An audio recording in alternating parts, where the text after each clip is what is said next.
เนตังมะมะเนโสหามัสสมินะเมโสอัตตาติ นั่นบ่แม่นของเฮา นั่นบ่แม่นเป็นเฮา นั่นบ่แม่นตัวตนของเฮา พุทธพจน์จากพระโอษฐ์ หมวดทาน หัวข้อ ทาน การให้เป็นแบบใด มานพ บุคคลบางคนในโลกนี้ จะเป็นสตรีก็ตาม บุรุษก็ตาม ย่อมเป็นผู้ให้ข้าว น้ำ เครื่องนุ่งห่ม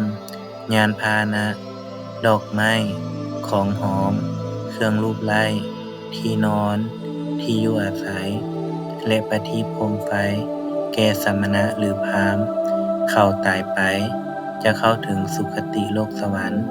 เพราะกรรมนั้น อัน เขาให้พรั่งพร้อม สมทานไว้อย่างนี้ หากตายไป บ่เข้าถึงสุคติโลกสวรรค์ ถ้ามาเป็นมนุษย์เกิดในที่ใดๆ ในภายหลังจะเป็นคนมีโภคทรัพย์หลาย จาคะ การบริจาคแบ่งปันเป็นแบบใด คหบดี ก็จาคะสัมปทา ความถึงพร้อมด้วยการบริจาคนั้นเป็นแบบใด อริยสาวกในธรรมวินัยนี้ มีใจปราศจากมลทินคือความตณี อยู่ครองเรือน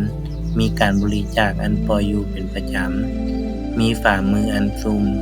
ยินดีในการสละ เป็นผู้ควรแก่การขอ ยินดีในการให้ และการแบ่งปัน